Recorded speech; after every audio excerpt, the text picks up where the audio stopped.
Today we're going to talk about how the sympathetic nervous system actually can help us and how in the past it's been a survival ally, and why when it's stuck, that same helper becomes hidden damage. Because many of you know that the sympathetic nervous system is connected to stress, but you might not realize everything it regulates or what you lose out on when it's never turned off. You see, the sympathetic system is part of the autonomic nervous system, meaning it controls stuff that your brain doesn't have to think about. Breathing, heart rate, pupil size, digestion speed, circulation, how alert you are, things that you really don't think about consciously.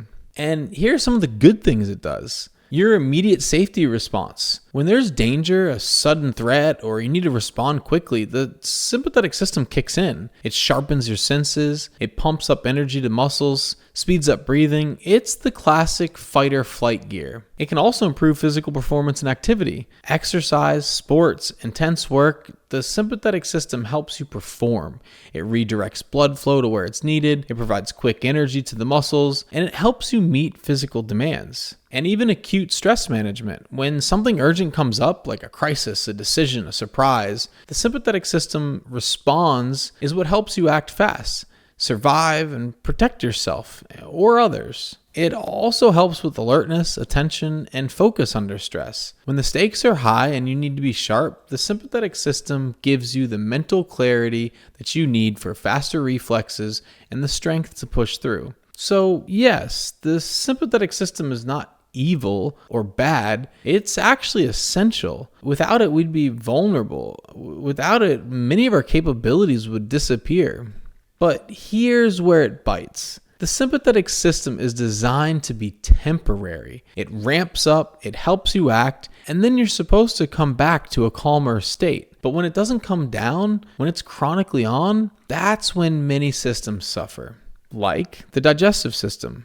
Your sympathetic nervous system slows digestion. When you're always in on mode, your digestion is suppressed and you can feel bloated, have trouble absorbing nutrients, a lot of gut discomfort, which would make sense because when you're responding to danger, your body needs to direct its energy to that danger. It also affects the immune system and your repair. When you're chronically in a sympathetic state, the activation of that pulls energy away from healing and repair to maintain that alertness. And illness may heal slower. The body is just constantly on guard. Your sleep. It can definitely be harder to fall asleep, stay asleep, and rest deeply because your body doesn't shift into rest and repair mode smoothly. Things like hormones that help you sleep, like melatonin, they get blocked and delayed. So overall, your sleep quality can be very poor.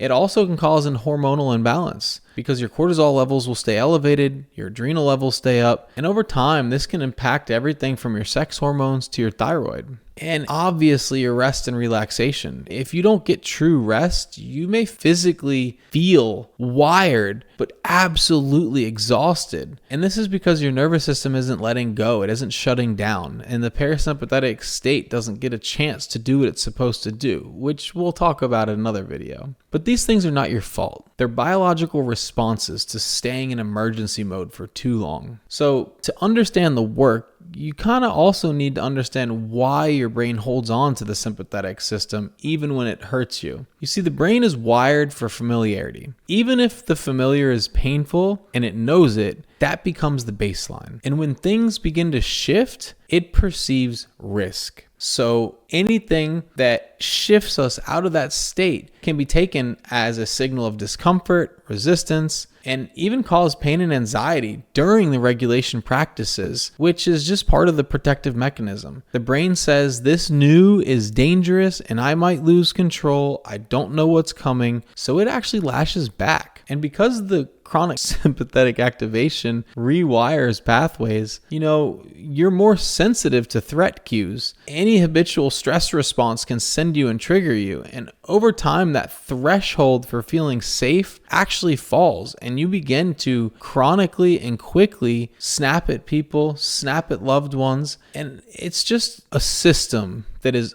on overdrive. That's all.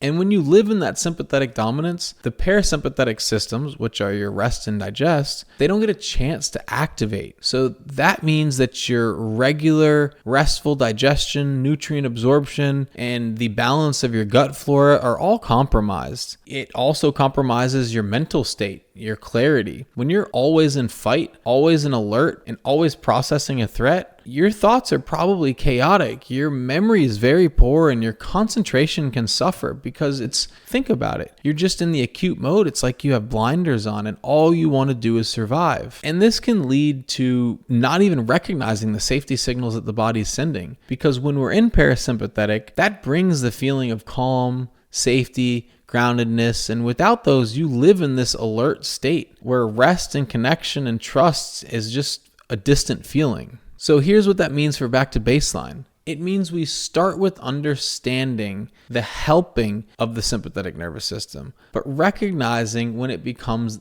an obstacle, because shifting out of it is not to remove it. You need it. You need that system in your life. But instead, we make an ally of it